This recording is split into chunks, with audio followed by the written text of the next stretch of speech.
When you swallow food, it travels through a tube called the esophagus. The esophagus leads into the stomach through a hole in a sheet of muscle called the diaphragm. There's a round muscle at the bottom of the esophagus that works like a valve. The muscle relaxes when you swallow, allowing food to pass into the stomach. Certain cells in your stomach, called proton pumps, release acid to help digest the food. The lining of your stomach protects it from the acid. The esophagus has a different type of lining, which looks like it's made of smooth tiles.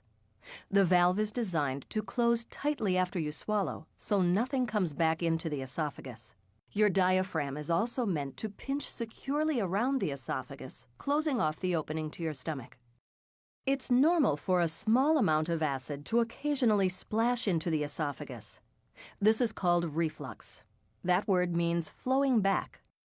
A small amount of reflux doesn't usually cause any harm. But if acid splashes up into the esophagus over and over again for years, the esophagus can be damaged. There are several reasons this might happen. It's not uncommon for the valve to become weaker, so it doesn't close tightly. That allows acid and partially digested food to come up into the esophagus. Sometimes the diaphragm weakens around the esophagus, allowing the hole to become larger.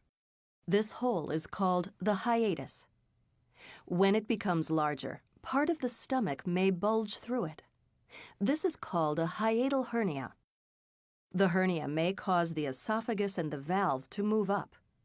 In that case, the diaphragm is no longer reinforcing the valve. That makes it more likely that acid will get into the esophagus. When acid and food splash up into the esophagus repeatedly, it's called gastroesophageal reflux disease, or GERD. Gastro for the stomach, or gastric system.